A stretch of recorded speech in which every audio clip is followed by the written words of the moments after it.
WhatsApp Inspirasi Sabda Gereja Kristus Raja Paroki Bajiro. Bapak, Ibu, dan Saudara yang terkasih, berjumpa kembali dalam Insa Inspirasi Sabda Gereja Kristus Raja Bajiro Yogyakarta, Rabu 17 Juli 2024. Marilah kita mengawali dengan berdoa. Dalam nama Bapa dan Putra dan Roh Kudus, amin. Bapa yang penuh kasih, dimuliakanlah nama-Mu. Kami ucap syukur atas segala berkat-Mu. Kami akan menerima sabda-Mu. Kami membukalah hati kami supaya sabda-Mu sungguh-sungguh dapat kami terima dalam hidup kami dan menjadi kekuatan bagi hidup kami. Demi Kristus Tuhan pengantar kami. Amin. Dalam nama Bapa dan Putra dan Roh Kudus. Amin. Semoga Tuhan beserta kita sekarang dan selama-lamanya.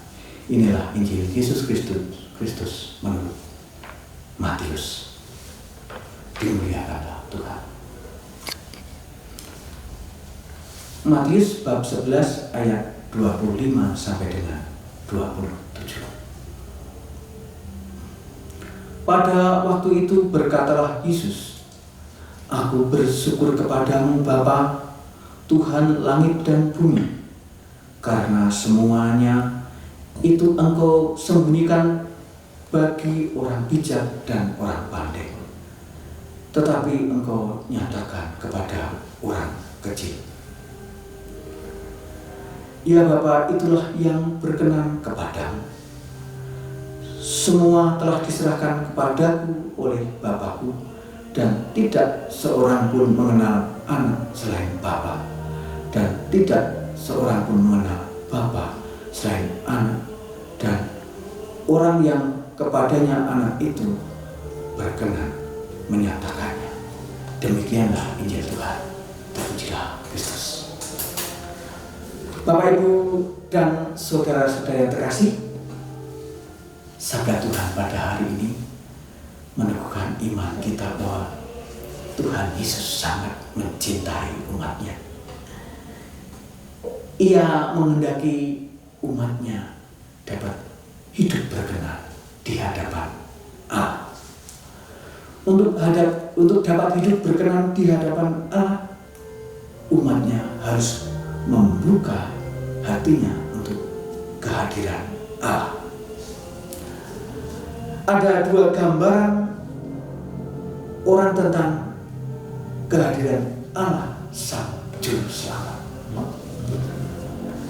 Yang pertama digambarkan sebagai seorang yang bijak dan pandai. Dalam hal ini adalah orang-orang Farisi dan ahli-ahli Taurat, di mana mereka selalu menolak pengajaran Tuhan Yesus, menghalang-halangi karya Tuhan Yesus. Mereka merasa lebih pintar dari Tuhan Yesus, dan kehadiran Tuhan Yesus mengancam kedudukan mereka. Mereka sombong terhadap kepintaran mereka. Gambaran yang kedua adalah gambaran sebagai orang kecil, orang yang lemah, yang membutuhkan pertolongan Tuhan. Mereka orang yang bisu, orang yang lumpuh, orang yang buta. Hidup mereka sungguh sangat membutuhkan uluran kasih Tuhan. Mereka percaya bahwa Tuhan berkuasa menyelamatkan hidup mereka.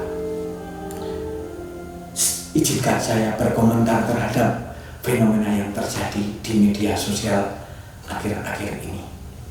Ya, di media sosial banyak orang yang sebelumnya mengaku beriman Kristus, yang memeluk agama Kristen, tapi banyak di antara mereka yang akhirnya meninggalkan iman Kristen karena Bukan mereka miskin, bukan karena jodoh, bukan. Tapi karena mereka mendebat kebenaran isi yang tertuang dalam Alkitab. Kebenaran akan Allah yang mengasihi umatnya, Allah yang menghendaki keselamatan bagi umatnya, mendebat Kristus yang menyelamatkan. Ya, Bapak, Ibu, dan saudara-saudara yang terkasih, marilah kita selalu membuka hati kita untuk terang Roh Kudus, supaya menuntun hidup kita untuk selalu setia terhadap kasih Kristus. Ketika kita menyerahkan hidup kita kepada kasih Kristus, kita akan menerima keselamatan. Marilah kita mohon berkat Tuhan untuk hidup kita dan pelayanan kita. Semoga Tuhan beserta kita sekarang dan selama-lamanya. Semoga hidup kita dan pelayanan kita selalu diberkati oleh Allah yang Maha Kasih, dalam nama Bapa dan Putra dan Roh Kudus. Amin. Bapak, Ibu, dan saudara yang terkasih, terima kasih kita telah bersama-sama mendengarkan firman Tuhan. Semoga menjadi kekuatan bagi hidup kita. Selamat bekerja, selamat beraktivitas. Tuhan memberkati.